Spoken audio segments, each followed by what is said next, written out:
conseil de Dieu, c'est toujours un bon conseil. Et on se trouve toujours bien d'écouter les conseils du Seigneur et de les mettre en pratique dans notre vie. Jésus a dit, vous êtes heureux si vous savez ces choses pourvu que vous les pratiquiez. Et c'est vrai que si on a devant soi un bon gâteau, on ne saura qu'il est bon et il ne nous profitera que si on y goûte et si on le fait sien. Amen. Alléluia. Je vous invite à une lecture dans l'évangile de Matthieu au chapitre 19, à partir du verset 16. On aurait pu lire dans Marc ou dans Luc le même récit qui nous est rapporté avec quelques détails supplémentaires ou vus sous un autre angle. Matthieu chapitre 19, verset 16. Et voici un homme s'approcha et dit à Jésus, Maître, que dois-je faire de bon pour avoir la vie éternelle? Il lui répondit, pourquoi m'interroges-tu sur ce qui est bon? Un seul est le bon.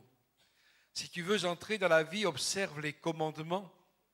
Lesquels, lui dit-il? Et Jésus répondit, tu ne tueras point, tu ne commettras point d'adultère, tu ne déroberas point, tu ne diras point de faux témoignages, honore ton père et ta mère, et tu aimeras ton prochain comme toi-même. Le jeune homme lui dit, j'ai observé toutes ces choses, que me manque-t-il encore? Jésus lui dit, si tu veux être parfait, va, vends ce que tu possèdes, donne-le aux pauvres, et tu auras un trésor dans le ciel, puis viens et suis-moi. Après avoir entendu ces paroles, le jeune homme s'en alla tout triste, car il avait de grands biens. Jésus dit à ses disciples, je vous le dis en vérité, un riche entrera difficilement dans le royaume des cieux. Je vous le dis encore, il est plus facile à un chameau de passer par le trou d'une aiguille qu'à un riche d'entrer dans le royaume de Dieu. Les disciples, ayant entendu cela, furent très étonnés et dirent, qui peut donc être sauvé? Jésus les regarda et leur dit, aux hommes cela est impossible, mais à Dieu tout est possible. Amen. Pour ceux qui ne le sauraient pas encore et pour pas que vous essayiez dans votre imagination de faire passer un chameau par le chat d'une aiguille à coudre, il s'agit simplement ici d'une référence aux murailles des grandes villes dans lesquelles il y avait bien sûr la porte principale qui était fermée le soir et à côté il y avait une petite porte qu'on appelait le trou de l'aiguille par laquelle les voyageurs ou les marchands même entraient et pour souvent faire passer un chameau on devait décharger tout ce qu'il transportait pour qu'ensuite il puisse passer par cette petite porte. C'était juste une petite parenthèse parce que moi je me posais la question les premières fois où j'ai lu ce texte. Voilà, nous en venons à notre homme riche, à notre jeune homme riche qui entreprend la bonne démarche auprès de la bonne personne. Il sait qu'il a besoin de la vie éternelle, il sait qu'il n'a pas la vie éternelle et il vient auprès de Jésus pour lui poser la question, pour essayer de savoir comment faire pour hériter la vie éternelle. Et comme souvent, les êtres humains, nous sommes peut-être maladroits parce qu'ignorants, eh bien ce jeune homme, il fait 4 erreurs que Jésus va relever et éclairer. Et au travers de ces 4 erreurs, vous savez, ce n'est pas grave de faire des erreurs. Quelqu'un disait, il vaut mieux dire une bêtise que de la croire. Mais faire des erreurs, ce n'est pas grave. L'important, c'est de reconnaître quand on est placé au bénéfice de la lumière de Dieu, surtout reconnaître que l'on s'est trompé et désirer rectifier les erreurs et entrer dans ce qui est vrai, dans ce qui est juste et dans ce qui est profitable. Alors la première erreur de ce jeune homme riche concerne sa pensée, son idée de la personne de Christ. Le texte est un petit peu différent dans un autre évangile et il dit « Bon maître, que dois-je faire ?» De deux choses l'une, ou le Seigneur Jésus est Dieu, vraiment, ou Jésus est Dieu, ou alors il n'est pas un homme bon. Et je vais m'expliquer. C'est la parole de Dieu qui nous explique les choses. Il n'est pas un homme bon. Pourquoi? Bien parce que la parole me dit, rassurez-vous, c'est autant valable pour les dames. Hein. Il n'y a rien de bon dans l'homme. Ah, mais je croyais qu'on pouvait trouver toujours... Oui.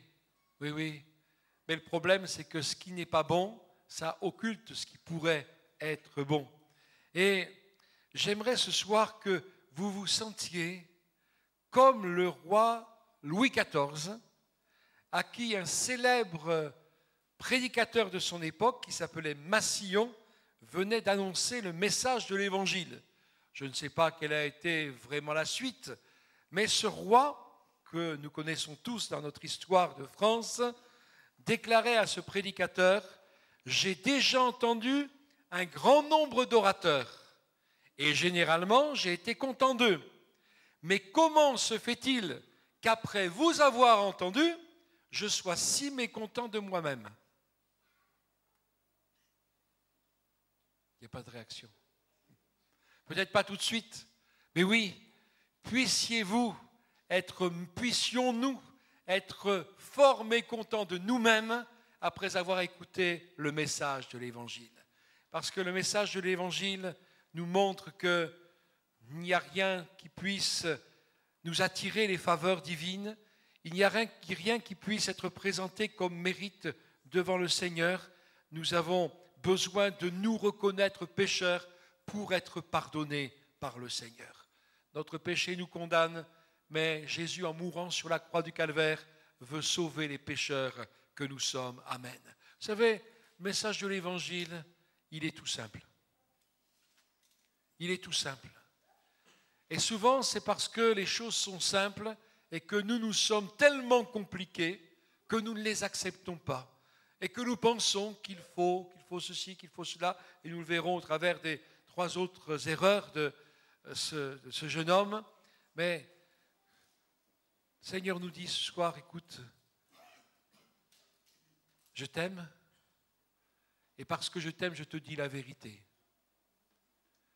Parce que je t'aime, je suis obligé de te dire que dans ton cœur, il y a plein de choses qui ne sont pas belles, qui ne sont pas bonnes, plein de choses qui t'ont souillé, plein de choses qui t'ont dénaturé, plein de choses qui ont occulté, recouvert l'image que j'avais mise en toi, parce que nous avons été créés à l'image de Dieu, et que tu as besoin d'entreprendre une démarche, un peu comme ce jeune homme, auprès de moi, auprès de Jésus.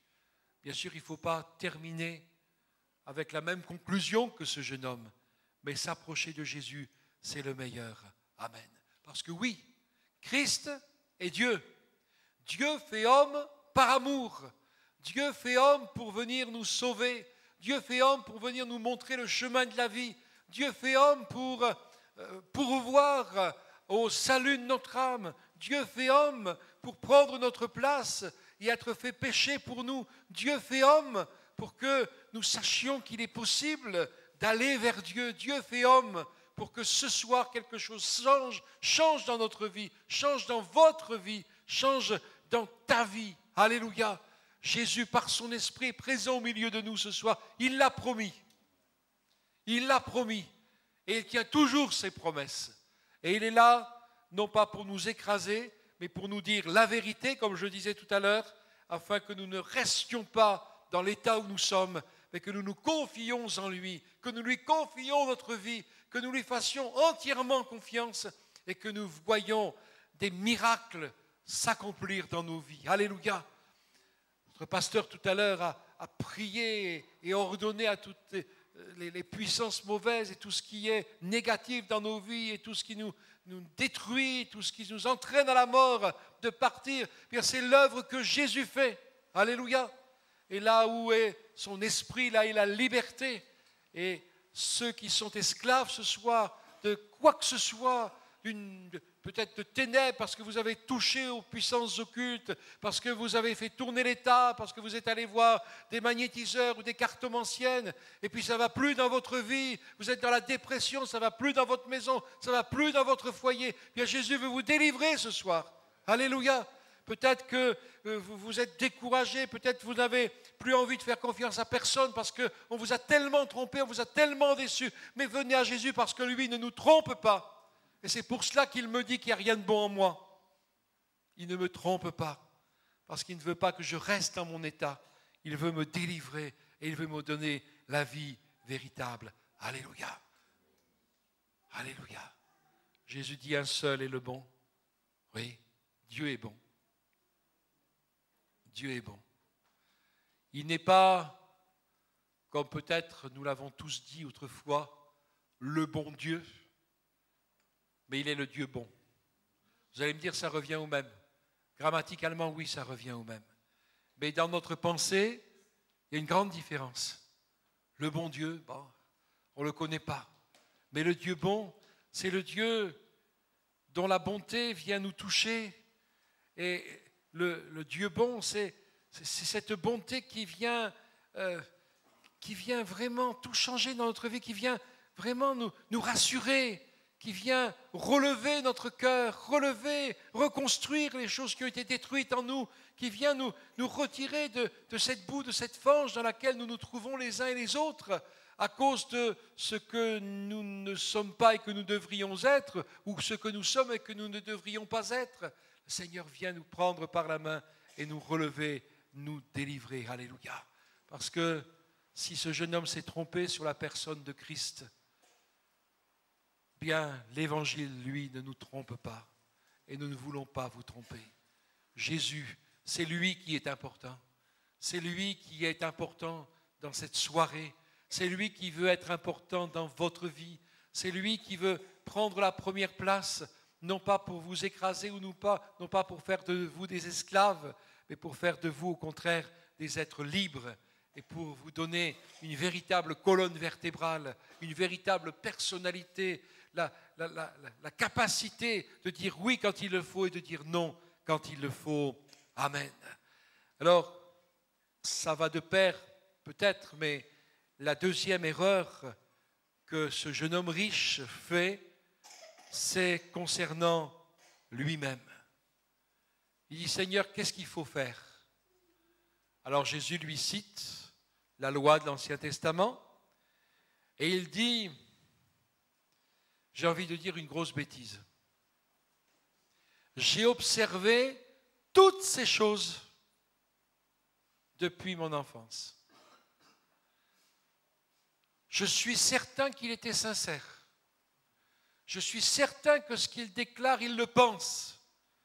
Je suis certain qu'il se dit, mais moi je suis un garçon gentil, moi je veux plaire à Dieu, moi j'aime Dieu, moi oui, mais quelque part, regardez, oui, il dit, j'essaye de pratiquer la loi de Dieu, j'essaye de lui être agréable, j'essaye de faire ce qu'il me dit, j'essaye d'être bien devant lui, j'essaye d'être bien avec lui, mais quand même, il sait qu'il n'a pas la vie éternelle, il sait qu'il lui manque le principal, et pourtant, et nous en rencontrons des gens comme cela, qui aiment Dieu de tout leur cœur, qui essayent de le servir, qui essayent de l'honorer même dans leur vie, mais qui ne le connaissent pas vraiment. Dieu veut se faire connaître à chacune de ses créatures, à chaque être humain. Il pense qu'il a observé la loi de Dieu, mais j'ai lu en particulier dans l'épître de Jacques au chapitre 2 et au verset 10, « Quiconque observe toute la loi mais pêche contre un seul commandement devient coupable de tous. » Je vais vous donner une illustration.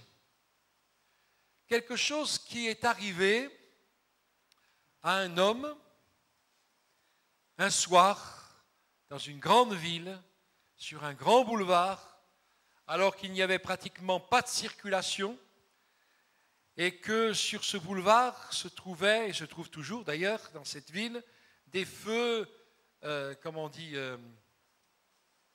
je cherche le terme, synchronisés, voilà, merci.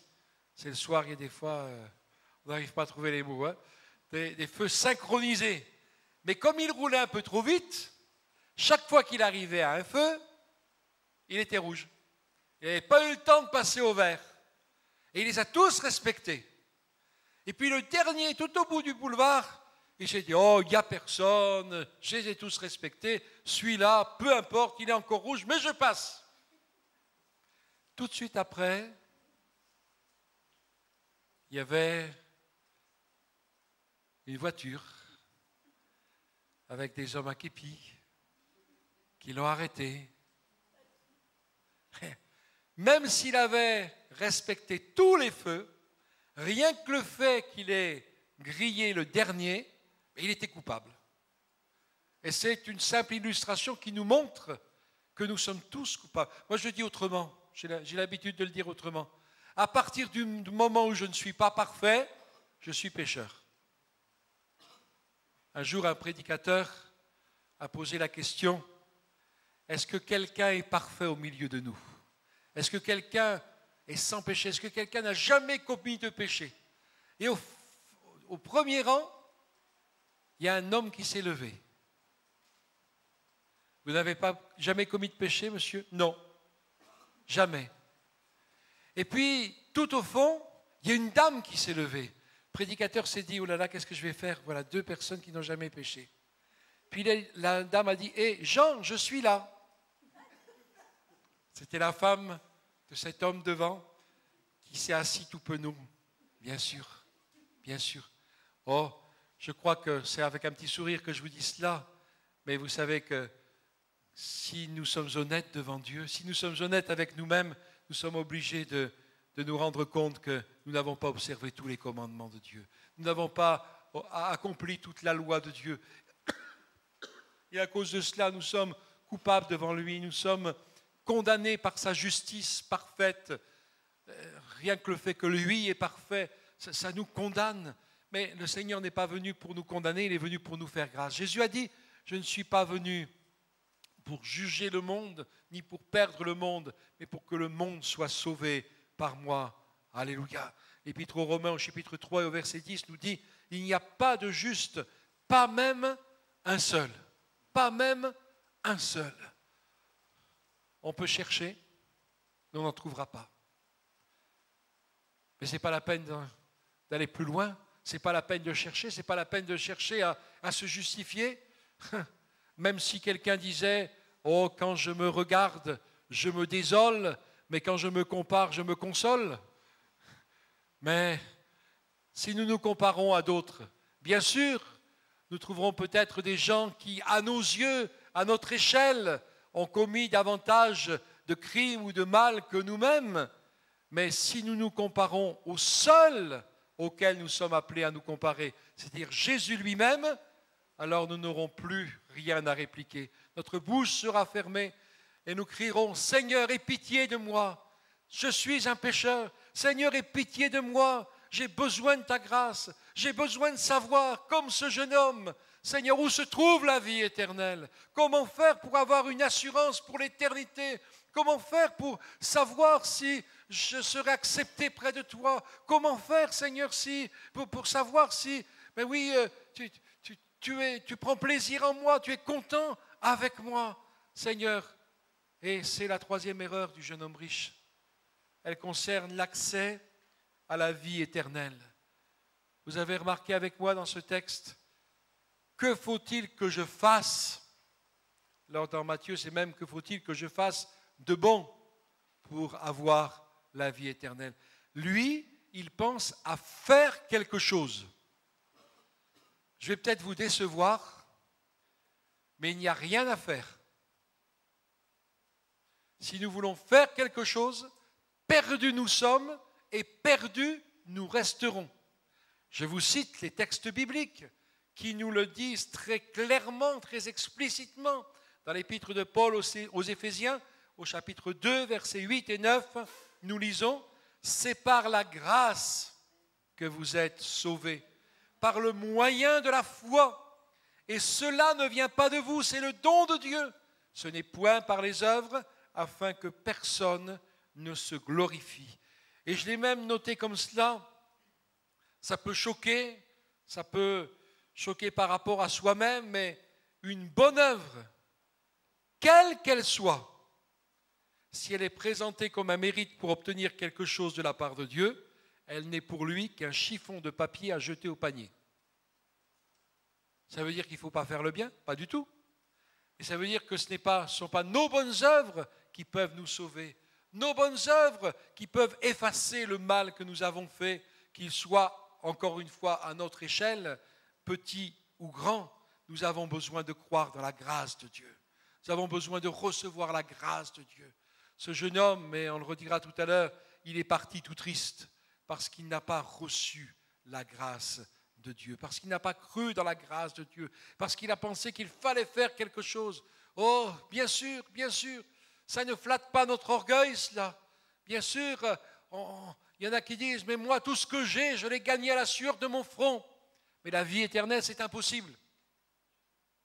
C'est Jésus, au prix de sa vie, au prix de son sang qui a coulé sur la croix du Calvaire, qui nous a acquis la vie éternelle. Jésus sur la croix portait mon péché et le vôtre, mes péchés et les vôtres, et ceux de toute l'humanité, afin de recevoir le salaire qu'encourt mon péché, c'est-à-dire la mort, de satisfaire la justice divine et de mourir à ma place. Et j'ai une bonne nouvelle, hein, et je le dis tout de suite, même avant de finir mon autre phrase, Jésus est mort. Mais il est ressuscité. Amen. Et il est vivant. Et c'est pour cela que je peux croire dans sa grâce. C'est pour cela que je peux croire dans la perfection de son sacrifice. C'est pour cela que je peux croire qu'il est efficace, son sacrifice sur la croix. Oui, il a porté mon péché. Il a subi la condamnation à ma place. Il a été l'objet de la justice de Dieu. Ce qui fait qu'aujourd'hui, bien oui, c'est par la grâce, par le moyen de la foi, je peux croire que c'est suffisant. Je peux croire que c'était nécessaire, mais que c'est suffisant, que Dieu a accepté ce sacrifice et que je peux être sauvé par la foi dans l'œuvre de Jésus à la croix. Épître aux Romains, chapitre 5, verset 20. Là où le péché a abondé, vous savez, tous ceux qui disent, monsieur le pasteur, j'en ai trop fait. Là où le péché a abondé, la grâce de Dieu a surabondé. Elle est merveilleuse, cette grâce. Elle est abondante. Elle est capable de nous apporter le salut dont nous avons besoin, la guérison dont nous avons besoin, la provision dont nous avons besoin. Un jour, dans une ville de casino, disons, un prédicateur, ou plutôt le tenancier d'un établissement de jeu, parlait à un prédicateur qu'il était allé écouter dans une campagne d'évangélisation. Et il dit, monsieur le pasteur, mais venez voir. Il dit, vous avez dit que le sang de Jésus-Christ nous purifie de tout péché, mais venez voir dans mon bureau. Regardez ces miroirs sans teint, de l'autre côté ce sont des glaces, et là je vois tout ce qui se passe dans mes salles de jeu. Mais là, j'ai vu des hommes qui ont tout perdu et qui à cause de cela se sont suicidés. Est-ce que Jésus peut me pardonner? Et le prédicateur lui rappelait, à chaque fois, le sang de Jésus-Christ nous purifie de tout péché. Mais il y a eu des foyers brisés, des femmes qui sont tombées dans la dépression nerveuse parce que les huissiers sont venus tout leur prendre, parce que leur mari avait joué tous leurs biens et l'avait perdu. Le sang de Jésus-Christ nous purifie de tout péché. Et cet homme continuait tous les drames dont il avait été l'auteur, quelque part à cause de son établissement. Le sang de Jésus nous purifie de tout péché, lui répétait le prédicateur. Et cet homme est tombé à genoux et il a dit, Seigneur Jésus, par ton sang, purifie tous mes péchés. Pardonne-moi ma vie de débauche. Pardonne-moi ma vie qui non seulement m'a détruit moi-même, mais en a détruit tant de vies. Pardonne-moi, Seigneur, et transforme-moi. Oui, le sang de Jésus-Christ nous purifie de tout péché. Et là où le péché a abondé, la grâce de Dieu a surabondé. Dieu sait, il nous connaît, il sait quel est notre passé dans les moindres détails, mais il n'est pas venu, je le répète tout à l'heure, je citais ce texte, il n'est pas venu pour nous condamner, pour nous juger, pour nous perdre, mais il est venu en Jésus pour nous sauver. Et je sais que c'est possible. justement parce que Jésus non seulement est mort, mais il est ressuscité, la justice de Dieu a été satisfaite, l'amour de Dieu a été satisfait, et la grâce de Dieu est accessible. Alléluia! Alors ne faisons pas comme ce jeune homme, n'essayons pas de faire quelque chose, n'essayons pas de mériter quelque chose, n'essayons pas de faire valoir quelque chose devant Dieu, mais reconnaissons que nous sommes des pécheurs et demandons pardon à Dieu et demandons-lui de nous changer, de nous transformer. Et il le fait. Alléluia, gloire à Dieu. Et puis, je terminerai par là, la quatrième erreur de ce jeune homme, elle concerne l'offre que Jésus lui fait. L'offre de Jésus. Suis-moi. Suis-moi. Il pense qu'il va perdre quelque chose. Alors, il méprise cette offre, il refuse cette offre et il s'en va tout triste. Vous allez me dire, oui, mais quand même, il avait de grands biens et Jésus lui dit de tout vendre et de tout distribuer aux pauvres. Oh, je crois qu'on le disait quelque part hier, mais Dieu n'est pas contre les richesses. Dieu n'est pas contre les riches. Jésus est mort pour les pauvres comme pour les riches. Il est mort pour tous. Mais dans un autre évangile, Jésus précise à ses disciples qu'il est difficile à ceux qui se confient dans leur richesse d'entrer dans le royaume de Dieu. Et c'est pour cela qu'il connaissait la faiblesse de cet homme. Il connaissait son attachement aux richesses. Il savait qu'il avait tout misé là-dessus. Et il voulait lui faire comprendre que ce ne sont pas ses richesses qui pouvaient le sauver, ce ne sont pas ses richesses qui pouvaient le rendre heureux. Alors il lui proposait de ne plus s'appuyer sur ce qu'il avait, parce que les richesses sur lesquelles on peut s'appuyer, ce n'est pas seulement l'argent, ça peut être la santé, ça peut être les amis, ça peut être une position sociale, ça peut être un métier, ça peut être toutes sortes de choses, la famille même, des richesses qui en elles-mêmes sont extraordinaires, sont bonnes, mais si on en fait notre appui, si on pense que c'est cela qui va nous aider à vivre et à mourir et à paraître devant Dieu, alors nous nous trompons. C'est pour cela que Jésus dit, bien, ce soir je te propose moi aussi, suis-moi, suis-moi. Laisse-moi prendre les choses en main. Laisse-moi prendre le gouvernail de ta vie. Laisse-moi diriger ton existence. Oh, pas d'une manière... Vous savez, il y a une expression biblique que j'aime beaucoup.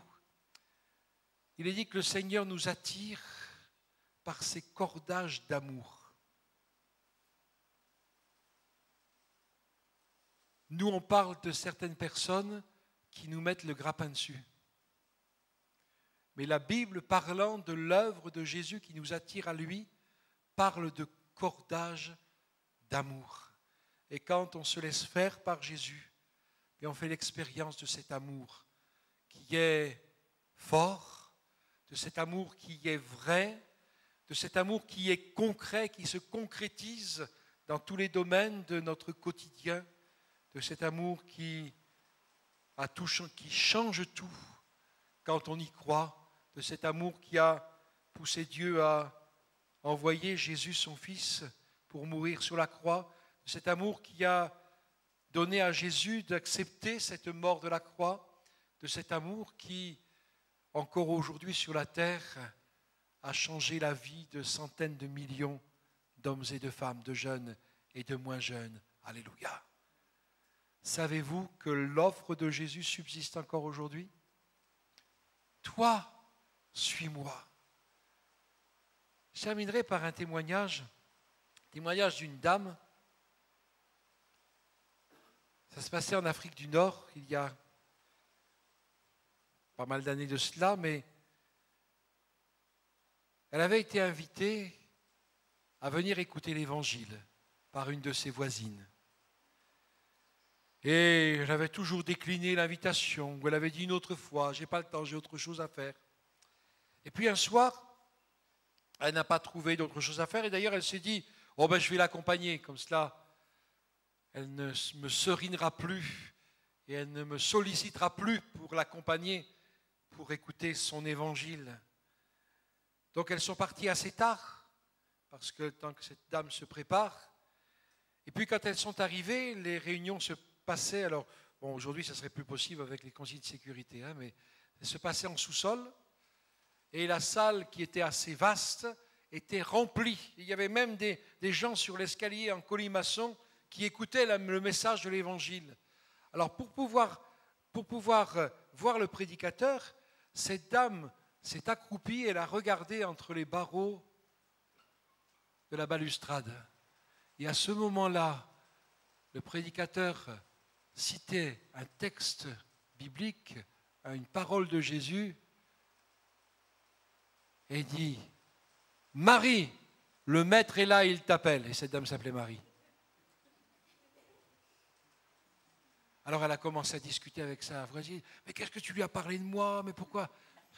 Sa voisine lui a dit « Écoute, 5 minutes avant que je parte, je ne savais pas que tu m'accompagnerais. » Mais le Seigneur le savait. Et il a touché le cœur de cette dame. Alors je ne sais pas s'il y en a qui s'appellent Marie au milieu de nous ce soir, mais quel que soit le prénom, mets ton prénom et dis et crois que le Seigneur est là et qu'il t'appelle à le suivre, comme il appelait ce jeune homme à le suivre. Ne poursuis pas dans des idées, dans des pensées, dans des erreurs. Je disais en commençant que le message de l'Évangile est tout simple. Bien, accepte-le simplement. Un jour, Jésus a pris un petit enfant au milieu de la foule et il a dit « Le royaume de Dieu est pour ceux qui ressemblent à ce petit enfant et pour entrer dans le royaume de Dieu, il faut redevenir comme ce petit enfant. » Alors, simplement, crois dans l'amour du Seigneur. Simplement, laisse cet amour réchauffer ton cœur. C'est vrai qu'il y a tant de choses qui ont blessé ton cœur, tant de choses qui l'ont écrasé, tant de choses qui font que tu t'es senti méprisé, que tu as eu l'impression que tu n'étais rien, que personne ne s'occupait de toi. Mais Dieu, jusqu'à aujourd'hui, a regardé ta vie, a veillé sur ta vie, et il veille encore sur toi aujourd'hui. Alors place ta foi en lui. Dis Seigneur, ce soir je veux. Seigneur, ce soir je veux plus te résister. Seigneur, ce soir je veux plus essayer d'autres solutions pour ma vie. Je veux plus essayer de me confier en d'autres choses qu'en toi, Seigneur. Seigneur, je crois, je décide de croire en toi. Viens à mon secours. Viens me délivrer de tout ce poids qui est sur mon âme. Viens me délivrer de tout ce passé qui est là et qui m'empêche même de passer de bonnes nuits. Viens me délivrer, Seigneur, de toutes ces pensées qui m'assaillent et qui font que je m'effraie de moi-même, de mon caractère, de mes réactions. Viens m'aider, Seigneur. Et Seigneur est là, la main tendue, pour que nous placions la nôtre dans la sienne et que nous puissions nous laisser sauver, délivrer. Alléluia. Gloire à Dieu. Ô Seigneur, tu bénis les cœurs ce soir. Tu bénis les vies, les âmes, les circonstances. Oui, tu es le Dieu libérateur. Tu es le Dieu sauveur. Tu es le Dieu d'amour, dont l'amour est assez fort, Seigneur, pour tout transformer dans nos vies. Ce soir, Seigneur, oui, je crois que ta parole a trouvé des terrains favorables.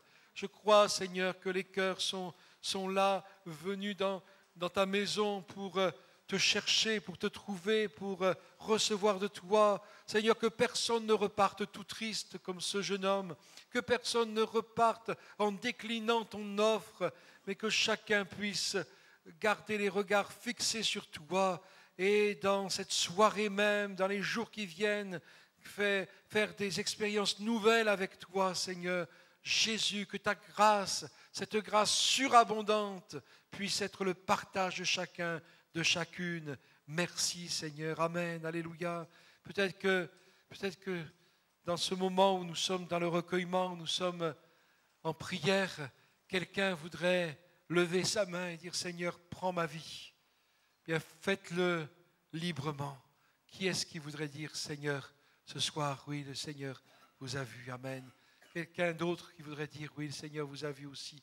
Seigneur, j'en ai assez de tergiverser, j'en ai assez de tourner en rond, j'en ai assez de piétiner, Seigneur. Est-ce qu'il y a encore quelqu'un d'autre? Et puis nous allons prier. Oui, amen. Oui, oui. Vous pouvez baisser la main aussitôt et le Seigneur vous voit, il l'a saisi cette main. Un dernier appel peut-être, oui. Amen. Amen. Alléluia. Alléluia. Est-ce que je pourrais vous inviter à tous vous lever Et on va prier ensemble pour ces bien-aimés. Alléluia. Seigneur, tu as vu ces mains qui se sont levées, mais au-delà de ces mains, tu as vu les cœurs, Seigneur, ouverts devant toi. Merci parce que ta parole, elle est bonne, Seigneur. Merci parce que ton amour, il est vrai, Seigneur. Merci parce que ton désir de nous sauver, ton désir de nous rendre heureux, ton désir, Seigneur, de transformer nos vies et nos circonstances, tout cela, c'est réel, c'est concret, c'est vrai. Alors merci, Seigneur, de bénir, Seigneur, ces bien-aimés. Et peut-être que quelqu'un n'a pas osé lever sa main, se sentant peut-être trop indigne ou trop timide, mais tu bénis de la même manière, Seigneur. Merci de saisir ces mains, de saisir ces vies, de donner des assurances dès aujourd'hui, Seigneur, que rien ne peut plus se passer sans toi, que rien ne peut plus se passer sans que tu en aies le contrôle, Seigneur. Merci, Jésus. Alléluia. Amen. Gloire à Dieu. Croyez, vous qui avez fait cette démarche, que Jésus a accepté votre démarche, que Jésus a pris votre vie en main et que vous allez voir peut-être que les choses pour certains sont allées de mal en pis jusqu'à ce soir, eh bien que le processus va s'inverser. Et vous allez voir la lumière du Seigneur éclairer votre chemin. Vous allez voir l'amour de Dieu transformer vos journées. Vous allez voir que les assurances bénies vont vous aider à relever les défis qui sont devant vous, à affronter peut-être les tempêtes qui sont devant vous, à franchir les obstacles qui se dresseront sur votre chemin, parce que notre Dieu Tout-Puissant, qui s'est donné pour vous en Jésus, eh bien, il vous donne sa force, il vous donne sa vie. Amen. Gloire à Dieu, amen.